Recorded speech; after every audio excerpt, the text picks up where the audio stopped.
Hi everybody, so glad that you could join us today. I just wanted to thank you for joining us, and my name is Renee Saar. I'm VP of Operations and Implementations here at the Training Factor. And what we're going to do today is we're going to teach you a little bit about Articulate. And being that I have no clue about Articulate at all, I will not be presenting this, but I would like to present Brian Fieg to you. He is our Director of Instructional Design here. Him and Emily, they head up our design for all of our courses, and they do a fantastic job. So Brian's going to present, and he's going to have Emily help him out. And so we'll let them take it away. Thanks a lot, Renee. So yeah, thanks for coming to my presentation about Articulate. Hopefully by the end of this little presentation, you'll get a good idea as to how to use Articulate, how to make online courses, and maybe even just learn how to better use PowerPoint. Depending on how the presentation goes, depending on what you guys would like to know, I'll just be catering it to you guys since we have a nice small group. So with that being said, just a little bit of housekeeping. We're going to be talking about a lot of technical things, and so I encourage everybody to interact with me. So just type your questions and comments in the questions area on the control panel if you'd like to say something or ask a question. For the first part of this presentation, we'll just be going over all the basics of Articulate. If you already know all the basics, stick around because we'll have some time to go over some of those weird quirks that you might run into and other things to avoid and things that we've learned over our years of experience.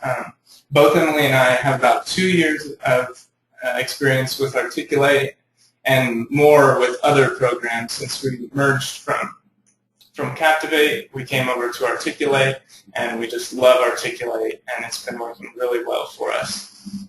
Later on, we might be able to open up a little bit of discussion if people have questions that they want to voice to me.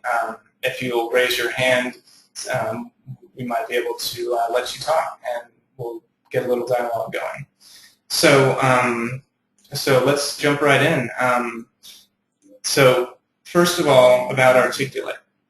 It is a rapid, quote-unquote, rapid e-learning authoring tool. It's basically, it makes Flash presentations, but it uses it it does that through the easy interface of PowerPoint. Articulate Studio is a bundle of products, and when you buy the Studio version of it, you'll get all of these. You'll get the Presenter, the Quizmaker, Engage, Video Encoder, and Presenter is just a PowerPoint add-in. Quizmaker allows you to create quizzes. Engage is actually a standalone thing that makes you, it helps you to make interactive content. And then there's also a standalone video encoder for converting videos to Flash, because they have to be, all your videos have to be in the Flash version to be able to put them into Articulate. And just so you know, there's a free 30-day trial. So if you like what you see here and you want to try it out, but you don't want to fork over the cash, it might be a good idea to take a 30-day free trial. All right, so first let's do a poll so that I can get to know you guys a little better. So I'm going to go ahead and launch that.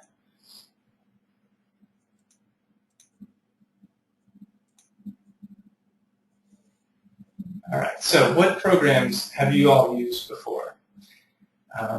You can check multiple ones and just let me know. That way I can kind of know if you're already familiar or if this is totally unfamiliar territory. And I'll just wait for everybody to go.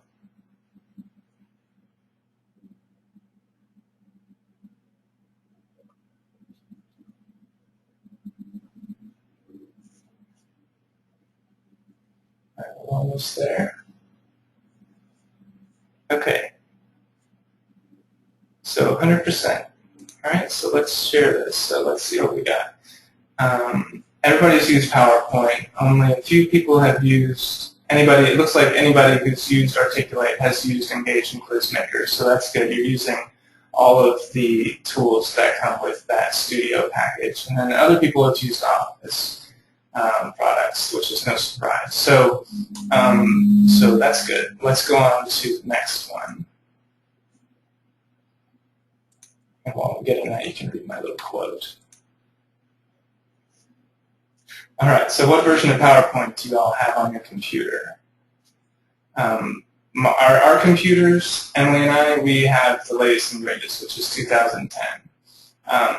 The Articulate is compatible with the 2000 and PowerPoint 2002, but that's as far back as it goes. So all the ones that you see listed there are compatible, even if you are running an older system. You should have no problem. Yeah, and so depending on your version of PowerPoint, it might look a little different from what you see. Yeah, that's we're almost 75%. I still need a few more people to vote. Maybe they just don't know.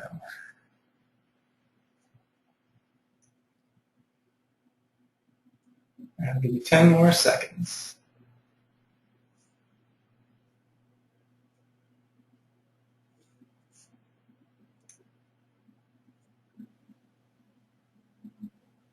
All right. So it looks like most people have the latest and greatest, which is good. And then 1% or 14% have the one right before that. So that's great. Okay, let's go on to the next one.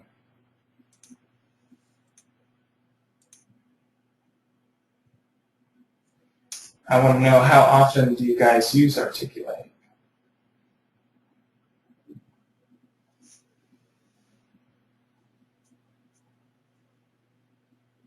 Oh, man, you guys are quick now. Awesome. Let's keep them coming. I'll give you 10 more seconds.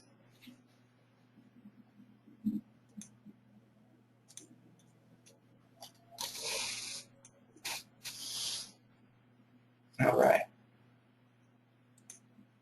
So it looks like we've got a lot of new people that just haven't used it, and some other people who have used it quite frequently. So I'll basically be catering my talk to all those who have never used it, so I'll be sure to go nice and slow for everybody. And then we've got one more right after this. This is the last question. I just want to know how much you already know about PowerPoint. This will help me to just, cater this presentation to you guys.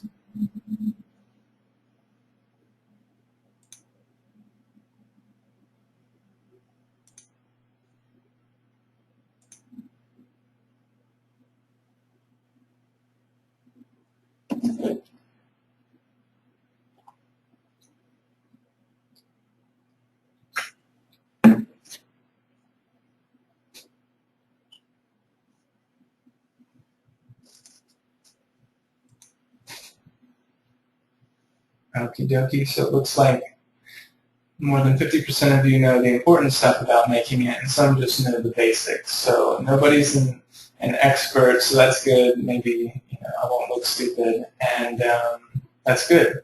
Awesome. Thank you so much for sharing with me your knowledge of what you already have and know so far. So let's get right into Articulate. Let me go ahead and get out of this presentation so that you can see what it's like to work inside of Articulate while we're doing this. And really, like I said, it's just PowerPoint. So let's just go through the ribbons here. The ribbon of Articulate, when you buy Articulate, you just get this Articulate tab up at the top. And just click on that, and you'll be able to have all the tools that Articulate gives you. And this is everything. QuizMaker and Engage will are like I said, they're standalone, but they work. They go hand in hand with all of Articulate. So let's go to the first one, record narration. Basically, that's for doing voiceovers. So when you click record narration, this is if you don't have, maybe you don't have equipment to get it done professionally, or you're just going to do it at your desk, and you might want to use this method. Here at the Training Factor, we do not use this method, but nonetheless, I'll go over it. As you can see, I've got some slide notes so that it kind of tells me what I'm going to say. So I'll just show you what it's like real quick. So all there is start recording, and you'll just be on the slide and you'll just do it. So like, if you choose to record the narration with Articulate, make sure your entire script for this slide is in the slide notes. And then I hit stop recording. And that's all there is to it. I've just recorded the voiceover for this slide. I can go on to the next slide by clicking here, or go back and do another slide, but for right now I'm just going to save it and close it.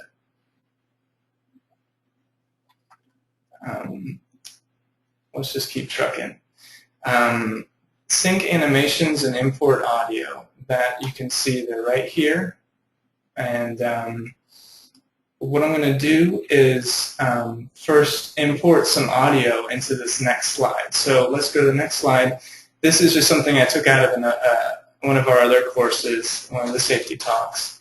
So to import audio, so let's say I've had my audio professionally recorded like we do here at Training Factor. I'm going to just import the WAV file or the MP3 file that I need for this slide. So it's good to label your audio files maybe the same name as the slide number. That's what we do. It makes it really easy. So we're on slide 7. I'm just going to come right in here, just double click this spot right here. And so I've got my safety training intro, and it's in my folder that I already got together. So let's open that. You'll see that what I just recorded is the existing narration on slide 5. This is what I just imported, and this is something that I've imported previously. So let's hit OK. And now it's just going to process the audio, and that's it. So now we've got our audio inside of this slide. You can't really see it, but if you go back to import audio, you'll see that there it is. So now let's go to the sync animations, which is right here. So for this slide that I'm on, I've got the audio. Now let's sync some animations. I've already animated the slide some so that you can see what it looks like, and we'll go over more of it later. But to sync your animations, it's just like recording narration. Just hit that start sync button, and this button will turn into next animation. It'll trigger the next on-click animation that I've assigned to this slide. So watch and learn.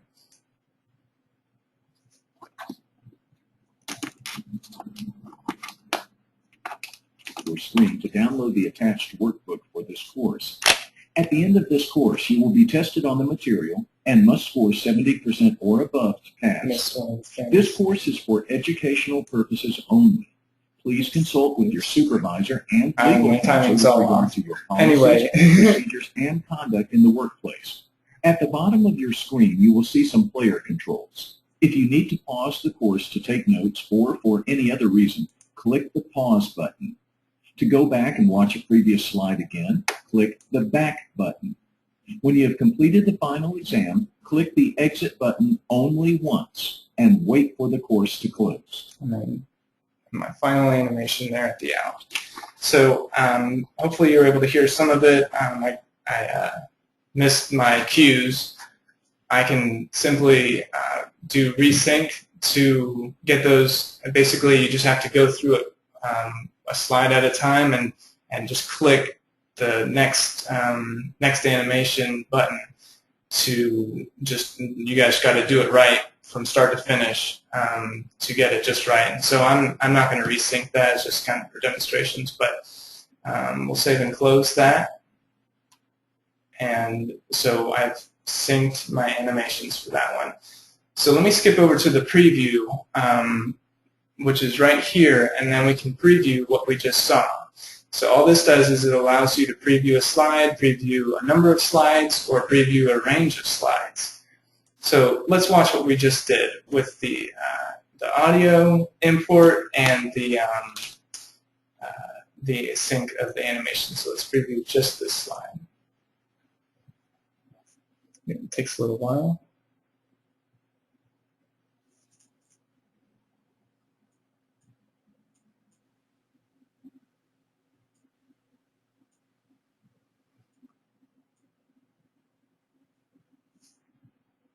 Welcome to your monthly Safety Talk training course. Click on the Attachments menu in the upper right corner of your screen to download the attached workbook for this course. That's where I missed At the my end key. of this course, you will be tested on the material and must score 70% or above to pass. This course is for educational purposes only. Please consult with your supervisor and legal counsel with regard to your policies, procedures, and conduct in the workbook.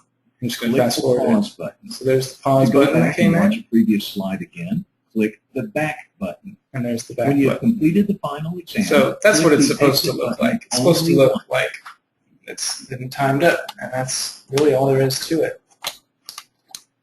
All right, give me 1 second here, and let's move on to the add annotations. This is something that we haven't used very much of, but we're seeing that maybe we should.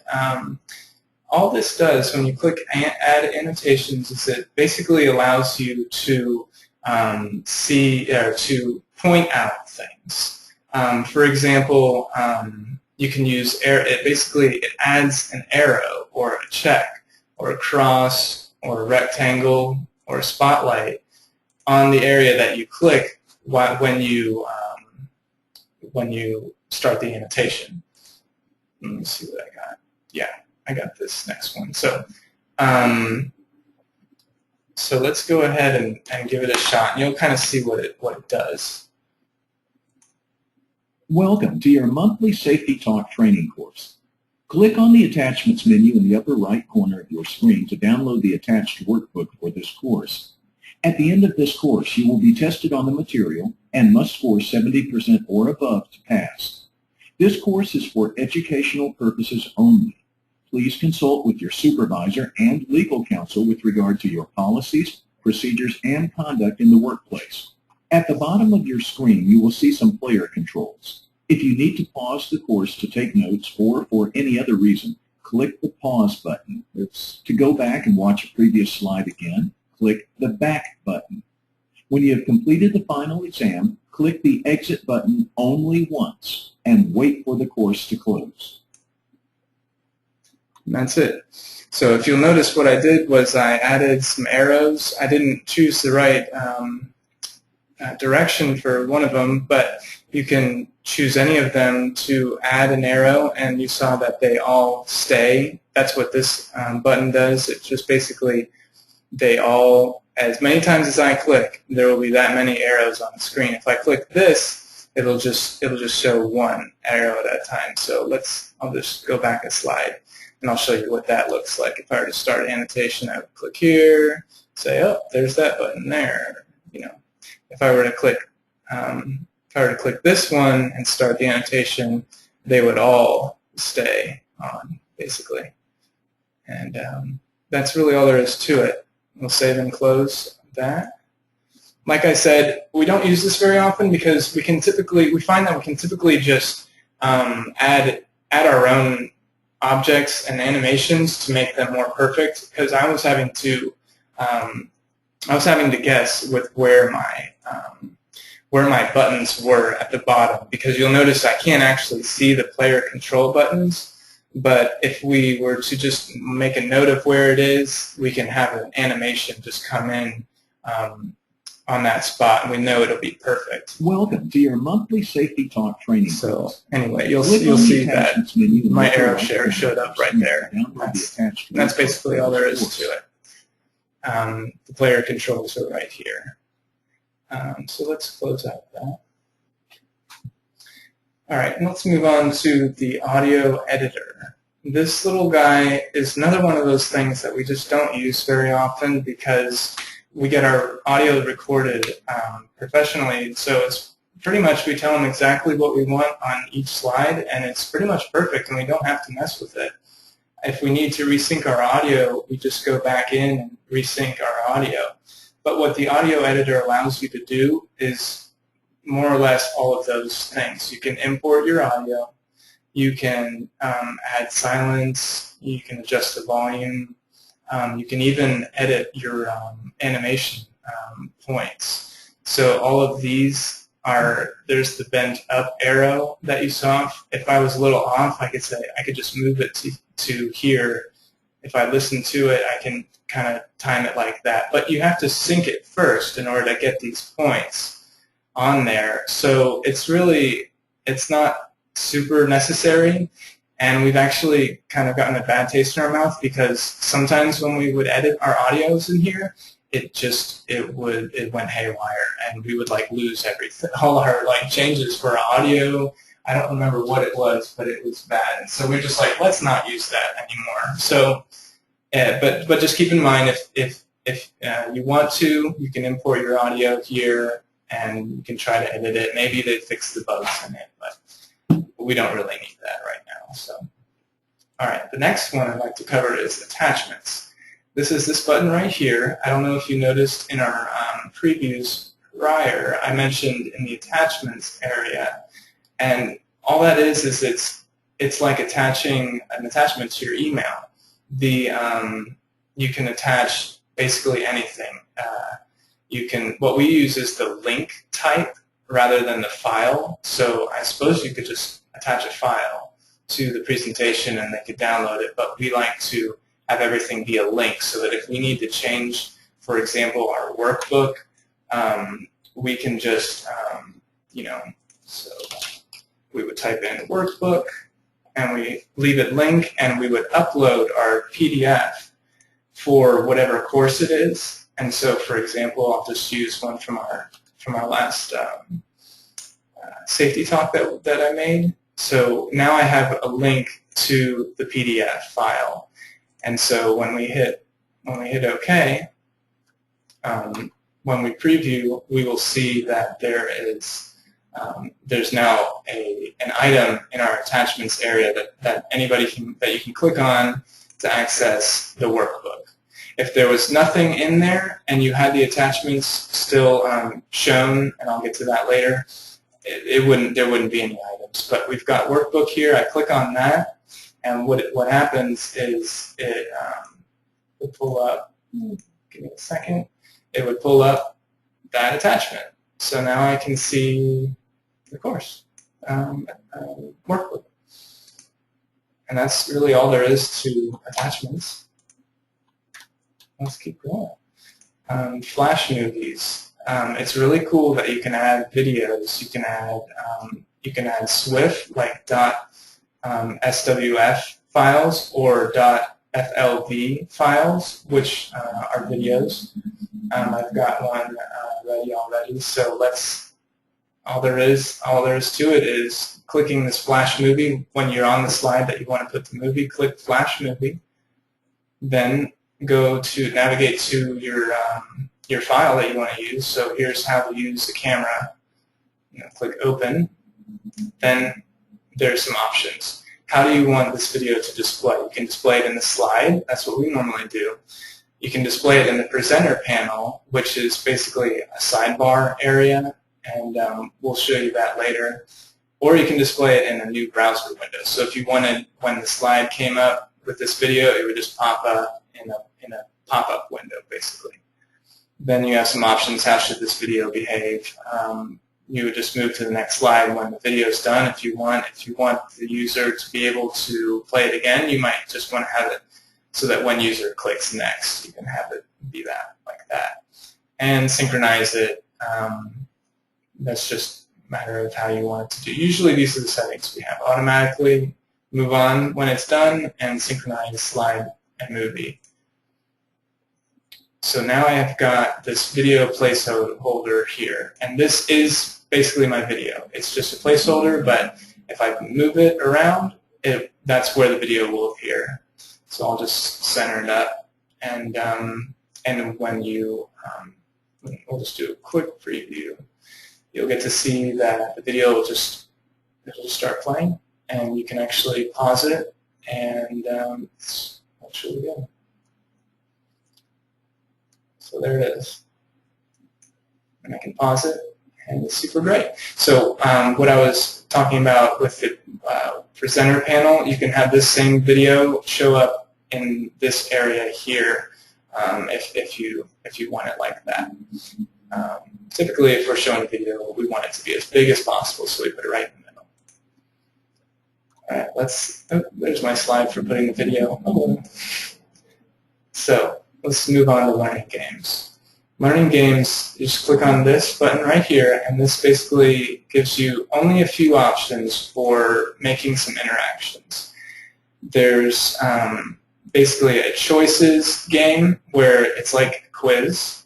There's a word quiz game, which is basically like Wheel of Fortune. You pick a letter, and if it's there, it'll show it. And you just have to basically solve the puzzle by clicking all the right letters. Then there's a sequence, and it's basically another type of quiz where you have to arrange things in a sequence. So let's just say we want to do this word quiz. There's a few options here that you can set, but just for the sake of time, let's just go to it. You would basically add a question, and then you would put the answer. Okay, we've got to edit that question. Oh, add a question, right. So question 1. And then you type the answer, and then you'd say done. Then next, and you're done. So we'll take a look at this real quick. It just makes a new slide for you it just adds a new slide with this game. So you've got some instructions, you hit go, and then the clue, it's that text that I wrote in there, question 1, and then the answer.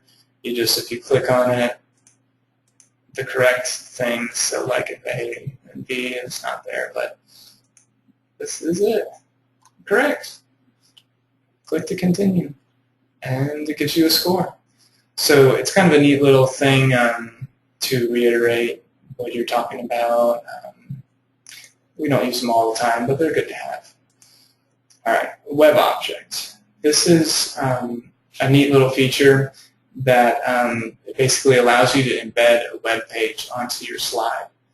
And if I go here, I'll just give you an example of an address. So basically, whatever web page you want to display inside your PowerPoint, you just put it here. How do you want it to display? You display inside the slide. That's good. Let's just take those, and it adds another placeholder. But this time it doesn't make a new slide. It adds it to the slide that we were on. So let's see what this looks like. I made it be full screen, so you can customize it and have it only take up a portion of the screen so that you can see what's in the background, and that's kind of neat. But here you go. We're inside of our course, and there's a web page, and you can browse through it, and it's really great.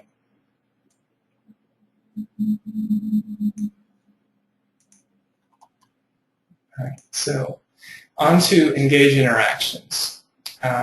These, like I said, this is a standalone product, and you can use it by itself, but you can also embed them into your PowerPoints. Let's click Engage Interaction just to do a new one.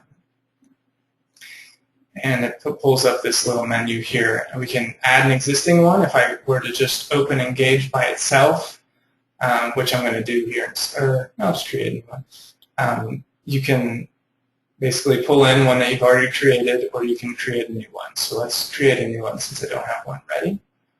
And I'm actually not going to go into it, but I'm going to show you some samples. So we've got processes. These are just different ways of relaying information to your students, and it gives you the ability to just label, like this one is a process like 1, 2, 3, 4.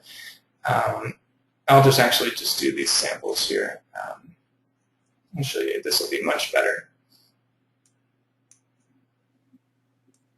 So for a process, this is what that looks like. This basically gives you a set of steps. So you've got step 1 is this, step 2 is this, and so on. And that's all there is to it. It's just a easy way of making a process. And it's interactive too, so you can jump back and forth between your steps, and it can be a really good tool. And these are all inside of Engage. These are all your options. There's labeled graphic. Let's see what that looks like. I'm muting them with the little mute button that's independent right there. So there are these little markers on this screenshot that they've created, and if you click on it, it'll show you what that's all about. So that's a pretty neat, it's just an interactive way of getting your information across to your audience. Let's look at tabs real quick. This is basically just shows a series of information, and it's pretty self-explanatory. You can even click on these and it'll make it bigger. It's really cool. Let's go on to the next circle diagram. And these are all online. If you ever wanted to look at them more, I'll give you some information as to where you can find that at the end. So basically, you can just select and look at whatever you're given. Timeline. We use these sometimes, especially when there's a history. So you can just skip from one point to another, 1957, 1964, and so on. So it's kind of like a process, but it's more based on time. So timeline, pretty neat.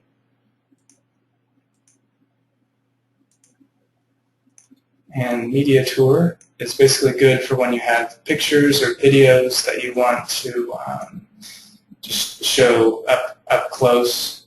And all of these you can have voiceovers on it, and like this one has a video, and it's got a little bit of caption down here. So it's a nice way to have, it's quick and easy to make, and it's interactive for the student to use. Here's a frequently asked questions. So this is nice. You can actually search for things like, so need was in, I don't know. Anyway, you can search for the content that's in here. And you can add pictures again. It's just another great tool. And we've got a lot of these. So pyramid is very similar to the circle diagram and the guided image. It basically points out things you can have. Let's take a look at this one. This one's pretty neat. So if you click next, it'll just show you, like, here's the outlet. There's the RFN. And it basically just points to your picture that you have, and you can explain them here. And last but not least, the glossary. Again, it's searchable. You can just choose which, if you want to focus on the G's, like if you're looking for gigaflop, there it is. It's like it's just a glossary. It's good for if you're teaching anything that has jargon involved, and you can have it so that they can look up, oh, what was gigaflop? What the heck is that? Okay, now I know. Anyway, sorry that took a while, but you've got a lot of options with Engage, and it's pretty neat. So we'll just leave it at that. And you can have as many Engages as you want inside your course, and you don't even need PowerPoint to make an Engage if you want to have an Engage be standalone. All right, let's move on to Quiz Maker. With all courses, you'll probably have material that you need to test them on, and this is where you make the test. Let's click on Quiz Maker, and let's make a quick quiz by just adding. So basically, you've seen this screen before. Here's the engages. Here's the quiz maker. So let's create a new quiz.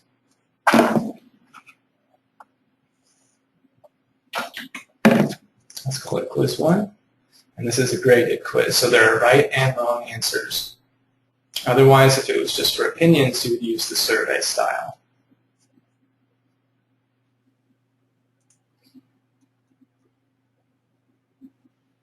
How are you guys holding up in there?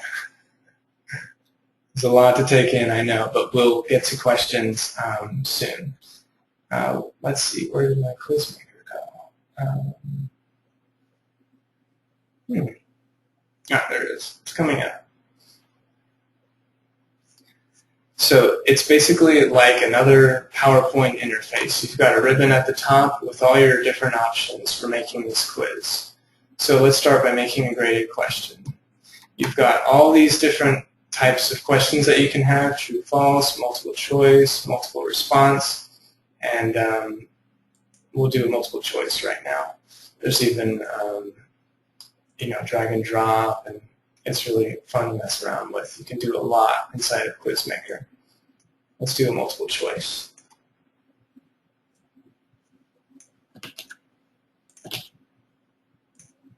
So let me just put some things in there. Maybe you can tell me what you think the right answer is. This is from the last safety talk that I made.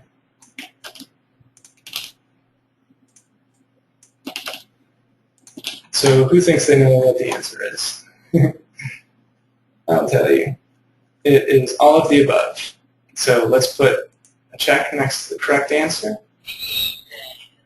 And if we do a slide view, you can see what it'll look like to the student. This is what it's going to look like. And if we preview it, we can actually take the test. Hopefully, yes. Okay, so you'll see they can choose the answer, and it's actually this one, all of the above, is the top answer. Oh no, man, why is it doing that? I wanted that to be at the bottom. We got it right. So there's an easy way to fix that. Since you want this one to stay, and the shuffle answers is selected, what we can do is we can right-click right here and do anchor choice. So that way, this will always be on the bottom. That's how we want it, because we'd like to shuffle it. If you didn't want to shuffle it, then you could just do it like that. You wouldn't have to anchor it. It wouldn't move. But if we do want to shuffle your answers, we can add or remove that anchor. Just a nice little tidbit. So save and close, and there's your first question.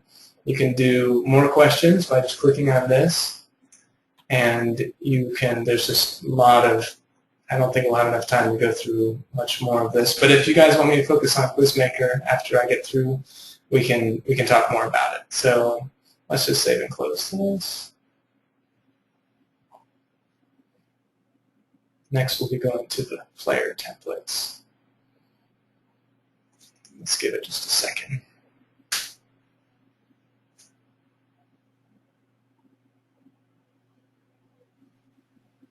Okay, so here's our, here it is. This is our placeholder again, and you'll see that these options are here. You can set them. When the user clicks the finish button, they'll just be able to go to the next slide, or you can have it close the window, or any of these other options. You can have it go, if this is an interim quiz and they fail it, then you can take them back to, wherever you want them to inside of it, and then when they get back to the quiz, if they get it right, then you can have them just go to the next slide. There's lots of different options that you can set there. So let's close that. Okay, player templates. The player template is here. Let's click on that. It's basically, in the previews, you'll notice that it had our logo on it, and it has just lots of, basically everything in the, here, I'll click preview. Basically, this is your player template. You've got your slide, you've got your logo, a presenter, you've got outline, thumbnails, notes, you can even search. All of these are options that you can set inside of this area that I'm about to go over. So the layout is what we were looking at. There's a no sidebar view, a slide-only view, so you can choose what you want available. There's your attachments tab. If you want an attachment, you got to check that attachments tab. You can adjust the navigation to be either free, they can jump around in the slides, you can lock it so that they can't change the slides, it'll just play through, or you can restrict them from going forward, or you can only go backwards. And there's just a lot of different options that you can set here. And let me just continue to go on with this. Let's say now. And so that's where you'll find the look and feel of the course. Slide properties. This button right here is very important, especially if you're doing branching scenarios where you want to be able to direct people to different slides. You can do branching here so that if they, at the end of the slide, when I clicked on this little area right here, you can have them go, to a different slide, if not just the next slide. Or if they click back, you can direct them not to go to the previous one, but to go someplace else. Lots of flexibility. The advance this is important for when you have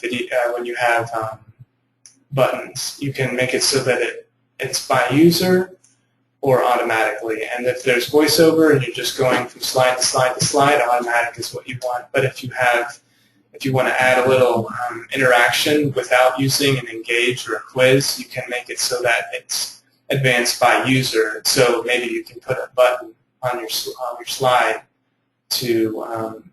and you want them to click on that button instead of just automatically going to the next one. You'll have to set it to go advanced by user.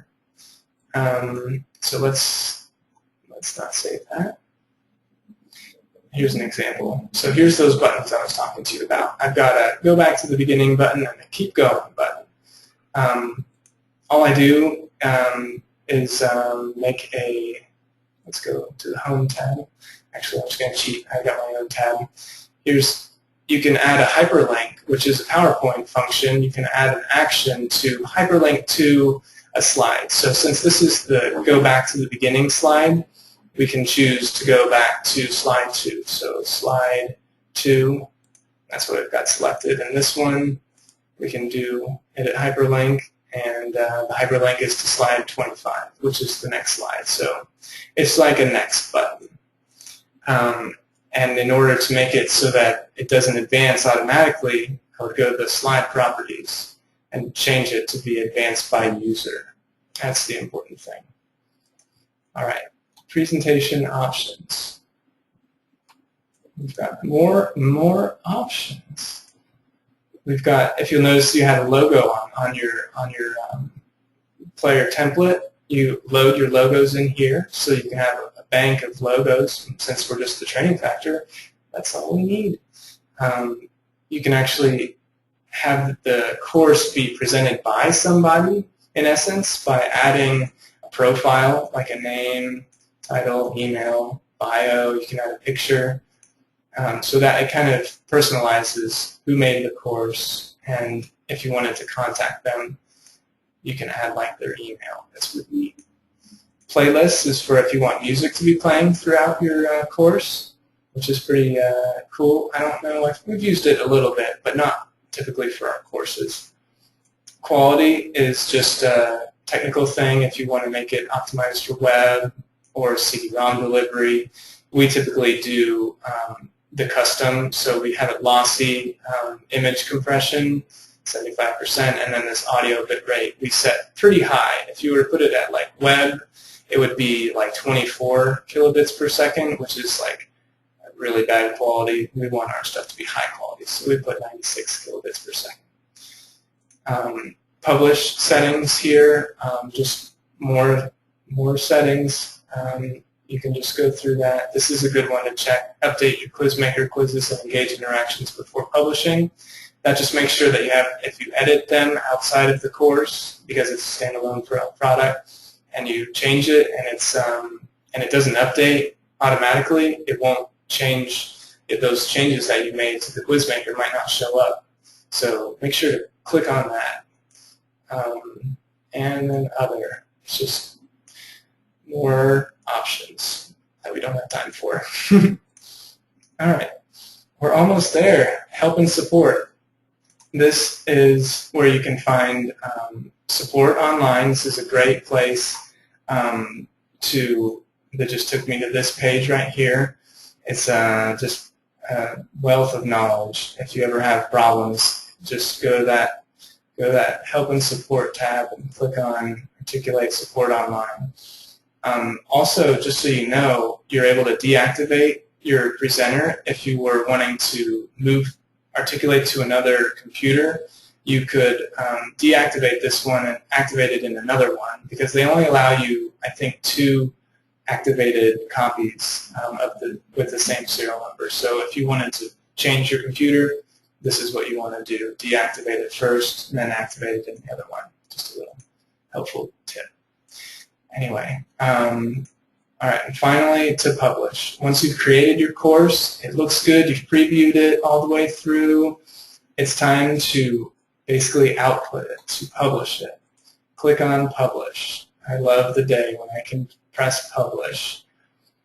Because we have our Aspire LMS, we publish to LMS. This gives us the ability to track our students' progress through the course. It tracks their results from their quizzes. If you were to do web, you don't get that ability. You'll notice that this LMS tab, this LMS area shows up when you toggle between those. Articulate offers an LMS, I believe, but it's super expensive, and we don't want to deal with that. We have our own. So you can just make the title, change it there. You can basically put the course where you want the course to be outputted, make sure you locate that and you know where it's going. And these are all just other settings for, like if this is a safety talk, I have a template for that, and I would select that.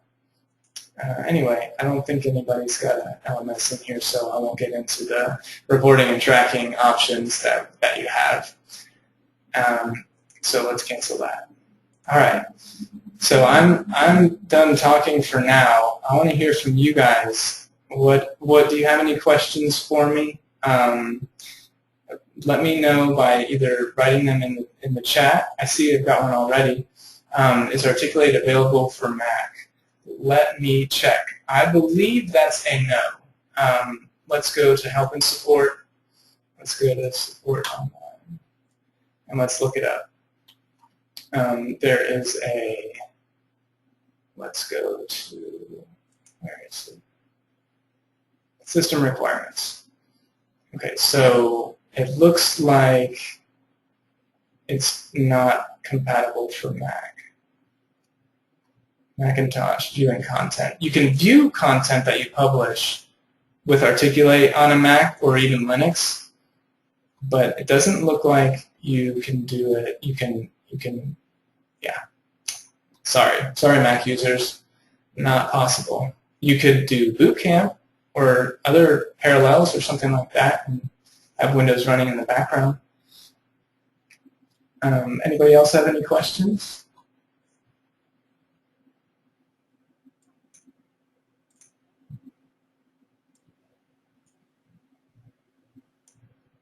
Okay, I'm feeling discriminated against. I'll see if there's a plugin, maybe. That's from Cynthia here. She was asking about the Mac, so sorry, Mac users. Maybe in the future. If there's nothing else, if there's no other questions, I can continue on and show you, go in depth a little bit more about things we've learned.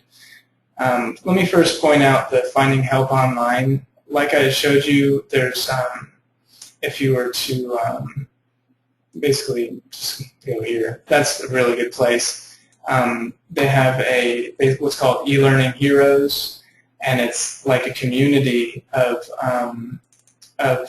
people who just help each other out. It has tutorials, it's got a forum and blog, and it has a ton of information. If we're ever stuck, we just go there, or go here, and you can find out answers to your questions, and you can search. Okay, let me close that. So I guess you guys, let's see. Oh, here's another question. What are the top 3 things that we should focus on when we build our first course? Let's see. One thing that's important that we've learned, and let me skip to the slide, is that you need to have a good file structure. So don't have your files spread all over the place. Make a file folder for your course. Put everything in there, and put your audio in a folder that's labeled for audio. Put your videos in a video folder. Just be sure that you know where your assets are. Get your script together. Do your quality assurance on your scripts. Make sure your scripts are done, and then you can get them voiced. Do the voiceover if you want. In which case, then you can start breaking them and just break the script and break the presentation into slides, so that you know you don't want to have too much audio going on for one slide. So you want to make sure that you just break it up, have it voiced over, then you can start assembling it together, and that way, if you get your script 100%, then you shouldn't have any changes that you need to make during your production of your course, because if you start making your content inside of PowerPoint and the script changes, then it's like, well, now you got to get it re-voiced over. You might have to add some stuff. You might have to shuffle things around. Now you don't know what audio file goes with what slide, because slide numbers have changed. So I would just say, well, that's one of the most important things. Get your script. Get your script done before you start in PowerPoint. That's probably 3 things right there.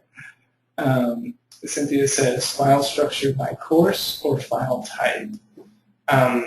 Yeah, like I said, have a folder for your course. I'll show you what it looks like. Let's go to my safety talks.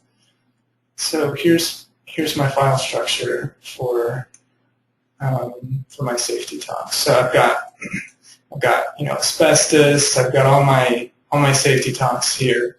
I've got a folder here for all my voiceovers. So I have all my voiceovers in one place. And if we go to so like the vehicle safety, that's not a good example. Let's see. Since these are such short ones, I just shot myself in the foot. Let's see. It's let's go to a different one. Let's go to another course. For example, let's do bed bugs. So here's Emily did this one, so you know it's well organized. She's so much better at that than I am. She's got workbooks. She's got everything she used for her workbook in her workbook folder. She's got her voiceover. All her voiceovers there. They're labeled in order. We've got a revision so that we know which one to do, which one to use when we get to slide 50. Oops. Got our published folder, so we have that's our course right there. When it publishes out, that's what it looks like. So we've got photos, all the different photos we used, and here's the PowerPoint itself. And you'll notice there's a PPTX, which is the PowerPoint, and then there's a PPTA. and these two are old, so I don't know, sometimes it just labels them old automatically. But this is the PPT-A this basically has your voiceovers in it. It's got everything attached to Articulate. All your settings for Articulate, it's all inside of this file. So don't think if you can just give somebody your PPT and they'll have your Articulate stuff. It's not going to work. Here's the bedbugs test, which is the .quiz for QuizMaker. Here's some engage interactions right here. They're green, and it's called .intro. And this is very well organized, and this makes it to not get confusing, and that's very important. And yeah, so that's pretty much the biggest secret right there. I mentioned if you were to send your PowerPoint to somebody else, you might run into issues. Sometimes we have audio, it goes missing sometimes. If you were to rename if you were to like rename VO to something else, Articulate's not smart enough to know that you renamed that folder. It's going to look for VO. It's not going to find that VO folder, and it's just you might lose all your audio, or when you publish it, there might not be anything there. Just keep your stuff together. If you do need to give somebody else your course that you're making, do yourself a favor and go to File, Save and Send, and then Articulate gives you this little thing right here, Articulate Package. When you click on that, it gives you, it basically gives you, click on that. It packages everything together in one thing. That's not to say it includes your voiceovers.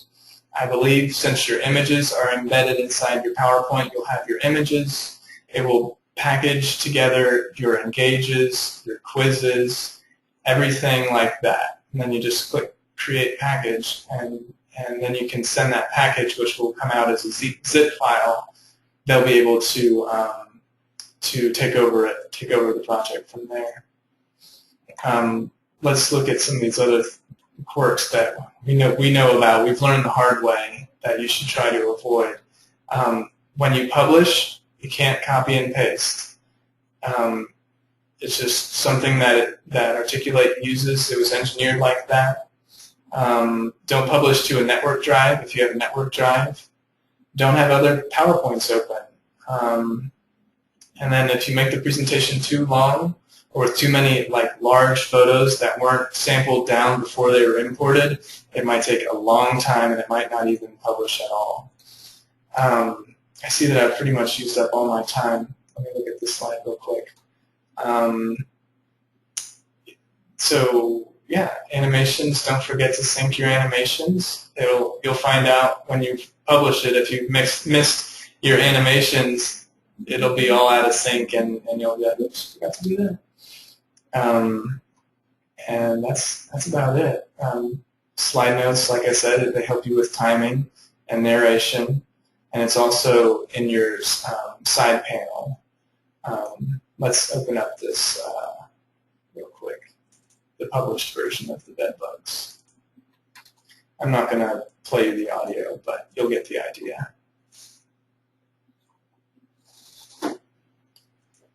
So, so you'll see all these animations, and pointing again to the attachments. You've got a search function, which allows you to search for things. And if it were a free navigation course, you could jump to it. But when I say I wanted to go to slide 9, it's not letting me because it's saying you can only go back. We don't want people jumping ahead and just taking the quiz, because then they'll miss all the content. And then there's also a thumbnail version, so you can see the thumbnails for the course. And here's the continue button. You'll see that it's paused. Click next to advance. Usually people don't see that, and you just click on continue.